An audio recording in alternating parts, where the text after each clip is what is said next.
안녕하세요. 이익상 작가의 단편소설 어촌 낭독해 드릴게요. 이익상 작가에 대해서 먼저 소개해 드립니다. 이익상 작가는 1895년 전라북도 전주에서 태어났습니다. 니혼대학 신문과를 졸업했는데요.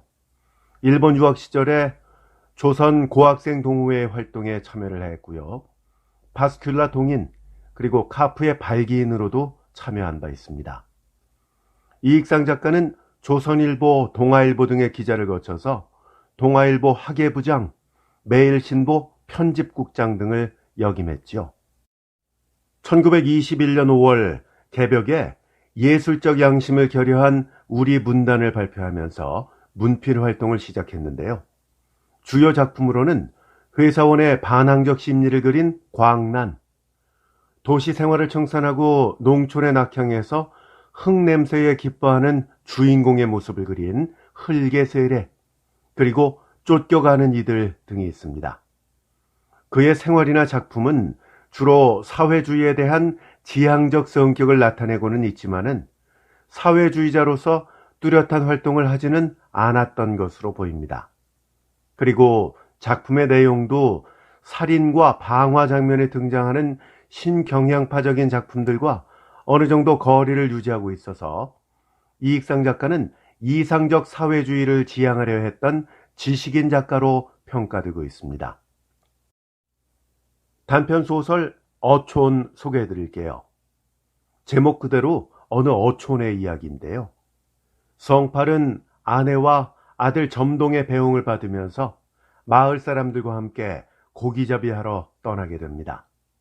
모두들 만선의 꿈에 부풀어 있겠죠.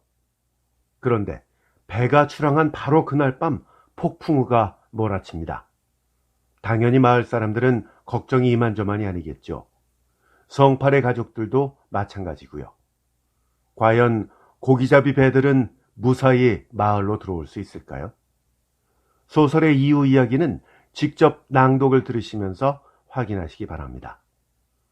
이익상 작가의 작품 가운데 최근에 큰 사랑을 받은 소설이 있습니다. 안타까운 유산 이야기를 다룬 유산이라는 작품 꼭 들어보시라고 추천드립니다. 그 밖에도 이익상 작가의 작품들이 많이 올라가 있거든요. 재생 목록에서 확인하실 수 있고요. 그리고 본 동영상 설명란에서도 링크 찾아보실 수 있겠습니다. 그럼 지금부터 이익상 작가의 단편 소설 어촌 낭독해 드릴게요. T라는 어촌 앞 해변에는 10여 척 되는 어선이 닻을 언덕 위에 높이 던져두고 숲을처럼 늘어졌다. 이 어선들은 고기를 잡으러 앞바다 먼 곳을 향하여 나아가려고 만조를 기다리고 있다. 이 마을 바로 앞에 끝없이 보이는 황해는 봄날 아지랑이 속에서 깊이 잠든 것처럼 고요해 보였다. 다만 길게 보이는 백사장 위에서 꾸물럭거리는 사람들의 발소리와 숲을처럼 들어선 어선 안에서 무엇이라 중얼대는 뱃사람의 말소리, 그리고 바위에 부딪혀 깨지는 물결 소리만이 봄날 황해의 고난 졸음을 흔들어 깨우려는 듯이 시끄러울 뿐이었다. 어선 안에서 북소리가 둥둥 울려 나오더니 물 들어온다 라고 외치는 소리가 길게 들렸다. 해변에 있던 여러 사람들은 모두 배 메인 물가로 바삐 모여들었다. 이 모여드는 사람 가운데는 어장 주인들도 있었다. 어물을 무역하려는 상인들도 있었다. 또한 농부인데 고기잡이 한 처를 어선의 품팔이꾼이 돼서 1년 동안의 농사 미천을 장만하러 온 이도 있었다. 일평생을 두고 정한 처소 없이 다만 한 조각배를 집을 삼아서 금일에는 충청도, 명일에는 경기도 이렇게 유랑 생활을 하는 뱃사람들도 있었다. 또는 이 어촌에 집을 둔 사람으로 그들의 가족을 보내려고 나온 사람들도 있었다. 이 여러 사람들 가운데 성팔의 처도 어린아들 점동이를 데리고 자기 남편을 보내려고 나왔다. 그녀의 남편은 지금 들어오는 조수에 배를 띄우고 바다 먼 곳으로 고기잡이 하러 나가려고 배를 단속하면서 모든 것을 준비하기에 바빴다. 그의 처는 떠나려는 남편을 주려고 먹을 것을 싼 보퉁이를 한편 손에 들었다. 그것을 든 쪽의 어깨는 아래로 축 늘어졌다. 아들 점동은 이 지방의 고유한 악센트로 아빠 하고 배를 향해 불렀다. 이 부르는 소리가 끝나자 배 안에서 검붉은 남자 한 사람이 쑥 나왔다. 흰 수건으로 태머리를 하였다. 그리고 동여맨 머리 가운데는 기름을 번질하게 바른 상투가 뒤로 비스듬히 누웠다. 상투 끝에는 산호동곳이 발갛게 보였다. 역시 특별한 악센트로 점동이 왔냐? 라고 대답한 그의 얼굴에는 반가워하는 빛이 나타났다. 뱃전에 걸쳐놓은 판자를 타고 그의 처와 아들이 서 있는 언덕 위로 더벅더벅 걸어갔다. 그의 처는 손에 들었던 보자기를 남편에게 주었다. 남편은 그것을 한쪽 손으로 받으며 한쪽 손으로는 점동의 머리를 한번 쓰다듬더니 검붉은 얼굴에 흰 이빨을 내놓고 히히 웃었다. 이게 뭐야? 점동이나 주지 그랬어. 보자기를 들며 성팔은 바로 그 속에 든 것이 무엇인가를 짐작하였다. 그 안에는 남편이 시장할 때 먹으라고 정성을 다해서 만든 것이 들어 있었다. 그의 처는 남편이 웃는 얼굴을 처음 본 것처럼 기뻐 따라 웃으며 점동이 먹을 것은 집에 있으니까 염려 말아요. 라고 하며 남편에게로 디밀었다. 성팔은 그것을 받아들고 다시 배 안으로 들어갔지만 그의 처는 이때 중요한 것을, 남편의 이번 뱃길에는 특별히 더 중요한 것을 잊어버렸다. 아그머니 라고 혼자 중얼대며 치맛자락을 앞으로 걷어들고 거기에 찬 주머니 속에서 조그만 장난감 같은 붉은 주머니를 하나 끄집어냈다. 그 주머니 속에는 그해 정초에 어느 점쟁이에게서 점을 치고 얻어둔 누런 종이에 붉은 글씨로 쓴 부적이 들어있었다. 그 점쟁이는 성팔의 집 식구의 신수를 다 본 뒤에 다른 사람은 다 좋으나 성팔의 신수가 좋지 못하다 하였다. 아무리 해도 순환의 수가 있다 하였다. 그리고 이 순환을 면하려면 용왕제를 거룩하게 지내야 하겠다고 하였다. 저는 아무쪼록 점쟁이가 권한 대로 용왕제를 지내려고 했지만 성팔의 집에는 그런 여유가 없었다. 저는 이것을 더욱 섭섭히 여겼다. 그리하여 간편한 방법으로 이 순환을 면하려 하는 것이 곧 뱃길을 떠날 때에 부적을 지니게 함이었다. 이 홍랑 속에 든 부적은 곧 성팔의 생명을 수호할 호신부였던 것이다. 저는 아들 점동을 불러 치마 안에 깊이 찼던 그것을 내주면서 이거 아빠 갖다 드려라 하고 말을 일렀다. 점동이는 그의 어머니가 시키는 대로 붉은 주머니를 들고 부친에게로 갔다. 성팔은 아들이 준 것을 받아들고 배에 오르려던 발길을 다시 멈추고는 자기 처를 돌아보며 물었다. 이게 뭐야? 처는 어떻게 대답을 해도 남편이 곧 알게 될 것을 생각하는 것처럼 한참 동안이나 가만히 섰다가 대답하기가 좀 거북한 빛으로 대답하였다. 그건 알아서 뭐하게요. 아무 말 말고 잘 간수해요. 부적이니까. 성팔은 그 주머니를 눈앞에다가 높직이 들고 쳐다보다가 나한테 부적이 무슨 소용이 있나? 라고 말하고는 흰 이빨을 내놓고 다시 히히 웃었다. 웃는 얼굴은 먼 데서 보면 그것이 웃는 얼굴인지 우는 얼굴인지 알 수 없을 만큼 여러 가지 표정이 나타났다. 그는 들고 보던 주머니를 다시 저고리끈에 메어 차고 내려다 보았다. 옷고름에 찬 붉은 주머니가 그에게도 어울리지 않아 보였던지 그는 소리를 높여 크게 웃었다. 어느덧 조수는 성파리가 탄 배 밑으로 기어들었다. 다시 배와 언덕 사이까지 점령하였다. 성팔과 그 처와 아들과의 사이에는 물이 가로막혔다. 조수가 사뿐사뿐 조그마한 발자취 소리를 내고 들어올 때마다 그들 사이는 더 멀어졌다. 물결이 한번 물러갔다가 다시 들어올 때는 지금껏 젖지 않고 보얗던 모래가 거무충충하게 젖어버렸다. 이처럼 젖었던 모래는 어느덧 다시 물거품 속으로 들어가 버리고 말았다. 이 배 저 배에서 북소리가 요란하게 들렸다. 채색 깃발은 그 배들의 돛대 끝마다 바람에 휘날렸다.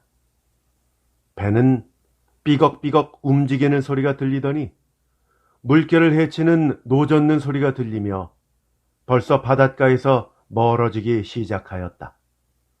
어선들은 다시 돛을 달고 기름을 끼얹은 듯한 봄바다 위로 달아나 버렸다.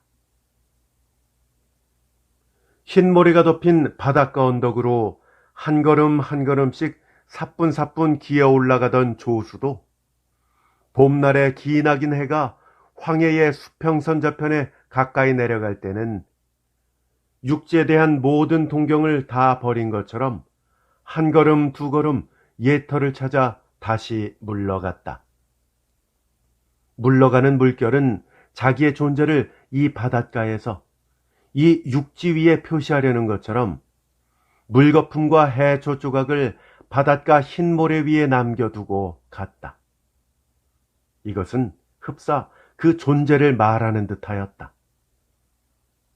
물결에 젖고 흩어진 모래가 다시 말라서 제자리에 놓이기도 전에 따뜻한 김을 한없이 줄 듯하던 태양은 어느 동안에 검붉은 운하만을 수평선상에 남겨두고 서쪽 나라로 돌아가 버렸다.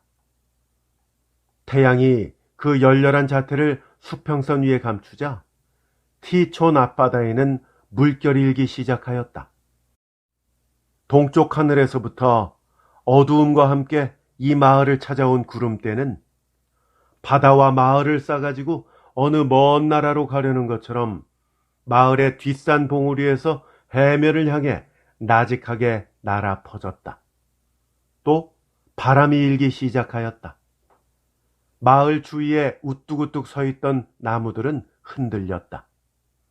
낮은 가지는 땅에 키스할 듯이 나부끼었다. 바닷가의 바위 낭떠러지에 부딪히는 파도 소리는 더욱 높았다. 하늘이 울었다. 한 방울, 두 방울 비가 떨어졌다. 어느덧 소낙비로 변하였다. 그리고 비에 젖었다. 바람과 물결의 휘파람 소리에 쌓였다. 어두움과 구름과 비바람은 이 마을을 정복하여 완전히 점령하였다. 파도와 비바람의 부르짖음과 속삭임이 마치 이 마을의 모든 생명을 저주하는 소리처럼 들렸다. 모든 생명은, 이 마을의 모든 사람은 이 저주에 몸을 떨었다. 그들은 바다에 거친 바람 성난 파도 가운데 자기의 가족을 보낸 젊은 아내, 늙은 어버이, 어린아이들이었다. 성팔의 집도 이 저주에 빠지지 않았다.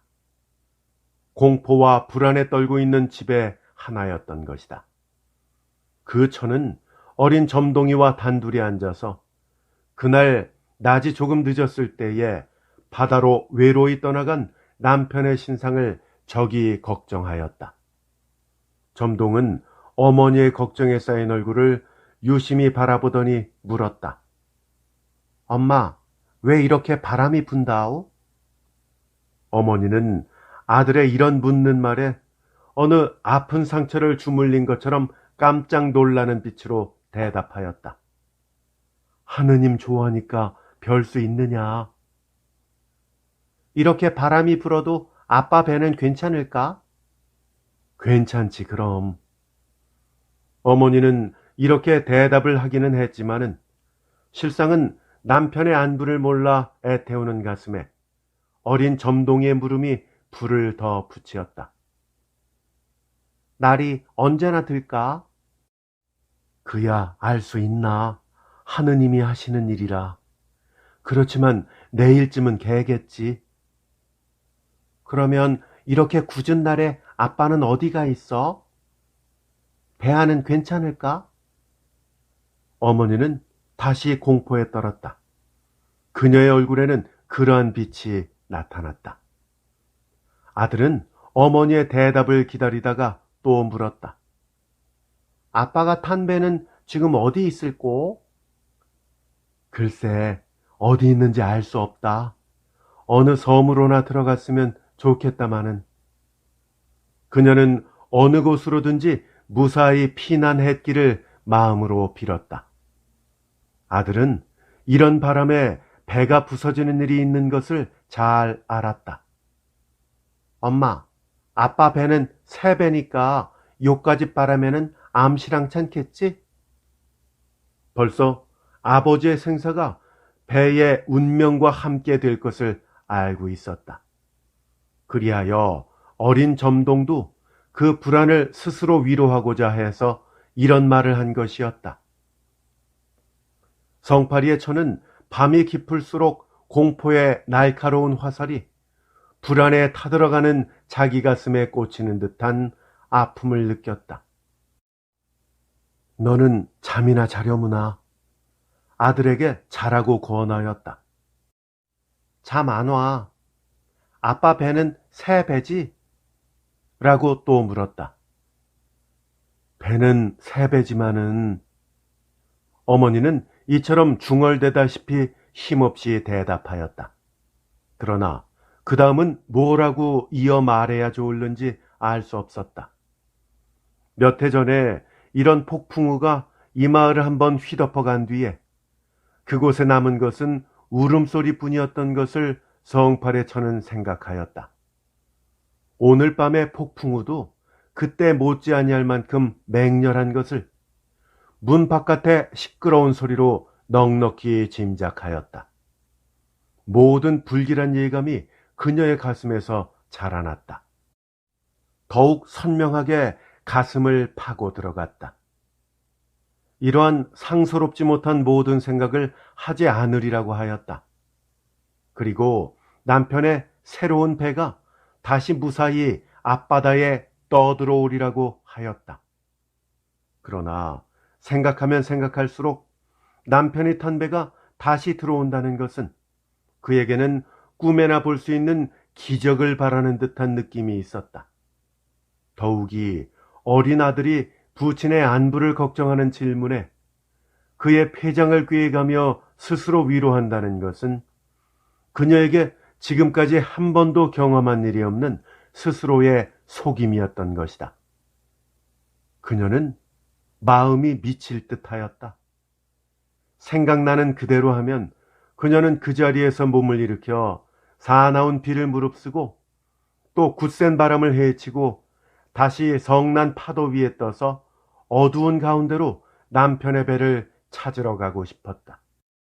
산과 같은 미친 물결에 낙엽처럼 이리저리 떠다니는 조각배에서 손을 치면서 구원을 비는 남편의 초조한 형상이 그녀의 눈앞에 나타났다.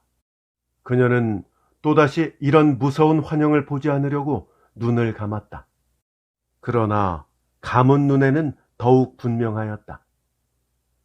아들은 무엇을 생각하며 깨우친 것처럼 어머니를 바라보고 말하였다. 엄마, 암만 세 배라도 이런 바람에는 못 견디겠구만. 어머니는 아무 말도 없었다. 바깥에는 비바람 소리가 몹시 요란하였다. 바람이 휙휙 소리를 내면 그 뒤에는 방문에 부딪히는 빗방울 소리가 박자를 맞추는 것처럼 들렸다. 그리고 문틈으로 새어드는 바람결에 등잔불이 휘휘 흔들렸다. 심할 때는 곧 꺼질 듯이 가물가물하였다. 엄마, 그때가 언제지? 그때는 오늘보다 비바람이 더 몹시 불었지? 그래도 아빠는 아무 일 없이 돌아왔지? 그때는 그랬다. 오늘도. 성팔의 저는 지난 여름에 이처럼 비바람이 불던 날의 하룻밤을 뜬 눈으로 새했던 일을 생각하였다. 그리고 또 그처럼 애태우던 이튿날 석양에 뛰어내리는 남편을 맞을 때에 그녀가 마음에 얼마나 반가웠나를 생각해 보았다. 그리하여 내일도 그런 반가움을 얻기를 빌었던 것이다. 비바람 소리는 갈수록 더욱더욱 높아갔다. 성난 파도는 이 어촌을 한 입에 삼켜버리려는 것처럼 바닷가에 가까이 와서 노호하였다. 엄마, 저게 무슨 소리야? 물소리. 아이고, 해일이 오려나 보다. 엄마, 불이 꺼지려고 해요. 휙 문틈으로 기어든 바람이 사기 등잔의 희미한 불을 꺼버리고 말았다. 바람에 불린 빗줄기는 방문을 두들겼다. 파도에 응얼대는 소리는 악마의 저주처럼 길게 울리었다. 이튿날 석양에는 해가 비추고 바람이 잦아들었다. 비바람이 어촌의 모든 오예, 즉 온갖 더러운 것을 하룻밤 동안에 다 씻어간 것처럼 들과 집과 바닷가 모래까지 모두 더욱더 깨끗해 보였다. 뒷산은 청초한 얼굴을 공중에 반드시 들고 황해의 저편을 바라보는 듯하였다. 다만 아직도 안정되지 못한 이 바다의 파도만이 그 전날 밤에 폭풍우가 거쳐간 자취를 말할 뿐이었다. 그러나 앞바다 멀리에 언제나 보였던 도칠단 배들은 하나도 보이지 않았다. 아직도 노함이 덜 풀린 물결만이 높았다 낮았다 할 뿐이었다. 마을 사람들의 수심스러운 얼굴이 바닷가에 끊임없이 나타났다. 그들은 전날에 떠나간 배가 돌아오기를 기다렸다. 그러나 돌아오는 배는 하나도 없었다. 하루를 더 기다려도 없었다. 이틀을 기다려도 없었다. 그들은 벌써 나아갔던 배가 돌아온다는 것을 기적으로 여기게 되었다. 그러한 큰 바람에 나아갔던 배가 무사히 마을로 돌아온 적이 적었었다. 그들은 그것을 알면서도 갯가에 나와 기다리기를 마지 않는 터였다. 폭풍우가 지난 지 이틀 뒤에 마을 사람들은 남아있던 배를 타고 행방 모르는 동네 배를 찾으러 나갔다. 이것은 황해 가운데 외로이 떠있는 어느 섬 부근에서 많은 어선이 난파했다는 비보가 이 마을에 도착한 까닭이었다. 이 비보가 마을에 들리니 그나마 인류의 소망을 갖고 있던 티촌의 집집에서는 울음소리가 낭자하였다. 온 마을에 수심의 아문이 덮였다. 웃는 얼굴은 거의 볼 수가 없었다. 그리고 만나면 서로 인사하는 말은 배의 소식을 들었느냐는 것이었다. 그러나 물론 들었다는 사람은 하나도 없었다. 온 마을 사람들은 행방이 불명된 배를 찾으러 내보낸 뒤에 바닷가에 나와서 그 배가 돌아오기를 기다렸다. 들어온 조수가 아직 물러가기 전인 그날 석양에 앞바다에 두어 척 어선이 암암히 보였다. 이 배의 그림자를 바라본 마을 사람들은 그 배에 한 줄기의 희망의 줄을 멀리 던지고 그것이 가까이 오기만을 기다렸다. 기다리는 그들의 마음은 불에 넣은 가죽처럼 죄어들면서도 몸은 얼음 섞인 물을 끼얹은 듯이 걷잡을 수 없이 떨리었다. 한 줄기의 희망과 함께 모여든 사람들은 그 배가 앞 갯벌 가까이 들어옴에 따라 그들 희망의 줄은 날카로운 칼을 휘둘러 베이는 듯이 끊어져 버리기 시작했다. 그 배는 그들이 기다리던 배가 아니었던 것이다. 저건 우리 배가 아닌데? 라고 말하는 것은 어머니를 따라 나와 돌아오는 배를 기다리던 점동이었다. 그 어머니는 그래, 우리 배는 새 배인데 라고 힘없이 대답하였다. 이와 같은 대화가 점동이 모자 사이뿐만 아니라 거기 모인 여러 사람 가운데 거의 한결같이 있었던 것이다. 배가 바닷가에 닿았다. 여러 사람들이 배를 향하여 모여들었다. 배는 배 밑으로 주르륵 모래를 긁는 소리를 내고는 무슨 비장한 보고나 할 것처럼 언덕 위에 닻을 던지고 우뚝 섰다. 배 안에는 다만 물에서 건진 시체 5, 6구가 누워있을 뿐이었다. 뱃사람들은 뱃머리로 높이 올라서서 그 시체의 가족 이름을 불렀다. 그 가족들은 그 배로 들어갔다. 배 안에서는 울음소리가 처량하게 울렸다. 이름을 미친 듯이 부르며 웃음소리조차 섞인 울음소리가 들렸다. 다른 사람들 가운데는 이 울고불고할 행복조차 얻지 못한 것을 원망하는 듯한 얼굴로 초연히 돌아가는 이도 있었다. 얼마 뒤에 그 시체는 바닷가 모래 언덕 위로 옮기었다. 그러나 물에 빠진 시체인 그 사람들이 생명이 붙어 있을 때, 노도 광풍과 싸울 때에 무엇을 생각하였는지 그 시체들은 서로 손과 손을 생선 엮듯이 단단히 메었다. 이 손과 손을 서로 묶은 것은 마을 여러 사람들에게는 해석하기 어려운 수수께끼였었다. 물론 시체를 수용하러 나간 마을 사람들이 묶은 것은 아니었다. 그들은 물에서 건진 그대로 배에 싣고 돌아온 것이었다. 그들이 난파를 각오하고 생명이 떠난 시체로 마을에 돌아올 것을 스스로 생각한 다음 뒷날 시체 찾는 사람들의 수고를 덜기 위하여 또는 한 배에서 최후의 운명을 같이 했다는 것을 표하기 위해서 손과 손을 단단히 맨 것이었다. 이것이 생선적금처럼 늘어놓은 시체를 위하여 대변하는 말이었다. 이 시체들은 집으로 돌아갈 권리조차 생명이 떠남과 동시에 잃어버렸다. 그 바닷가에서 밤을 지내게 되었다. 이것은 남아있는 가족의 행복을 위함이었다. 다시 그런 저주에 걸리지 않기를 바라는 것이었다. 해는 다시 졌다. 시체가 놓인 바닷가에서 거화, 즉 횃불은 바다 물결에 길게 비치었다.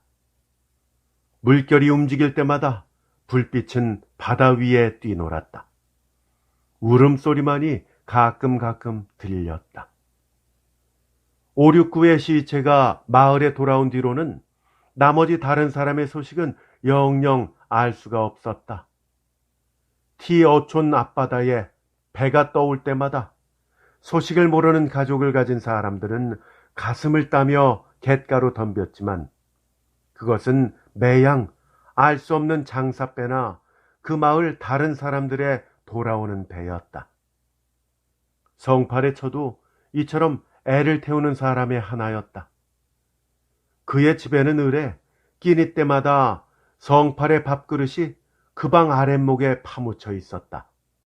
이것은 성팔이가 행방불명이 된 뒤로는 그 생사를 점하기 위해 그러는 것이었다. 이 마을에는 이런 미신이 전부터 있었다. 성팔이처럼 행방불명된 사람으로 밥 담은 식기의 뚜껑을 열 때 그 뚜껑에서 물방울이 떨어지면 그 식기의 임자는 아직도 살아있는 것을 표하는 것이요. 그렇지 않고 물기가 없으면 그 사람은 죽은 것으로 판단한다는 것이었다. 그리하여 그들은 식기를 방 아랫목에 묻어두고 밥을 바꾸어 담을 때마다 뚜껑을 열어서 물이 떨어지는가 그것을 살펴보던 터였다. 이것을 열어보는 것이 그 모자에게는 거의 큰 일과가 되고 말았다. 점동이는 가끔 혼자서 식기의 뚜껑을 열어보는 일이 있었다. 식기 뚜껑에 맺혔던 이슬은 주르륵 굴러내렸다. 이럴 때마다 자기 아버지가 아직 살아있는 것을 기뻐하며 어머니, 이것 봐요. 물이 떨어지네. 라고 부르짖었다. 그러나 성팔은 영영 돌아오지 않았다. 식기 뚜껑에는 물이 을에 떨어졌다. 이익상 작가의 단편소설 어촌 낭독해드렸습니다. 이익상 작가의 다른 작품들도 저희 채널에 이미 올라가 있거든요. 가난한 홀어머니와 어린 남매의 특별한 가을밤 이야기, 남극의 가을밤, 나약한 인간은 절대로 고칠 수 없는 버릇 이야기를 담은 버릇, 아내의 출산 과정을 지켜보는 초보 아빠의 이야기를 담은 다시는 안 보겠소, 그리고 남편이 일본으로 유학 가 있는 어느 아내의 고뇌를 그린 번뇌의 밤, 이렇게 올라가 있고요. 재생 목록에서도 이익상 작가의 작품 모음을 찾아보실 수 있겠습니다. 함께 해주셔서 감사합니다. 다음에 더 좋은 작품으로 찾아뵐게요. 안녕히 계십시오.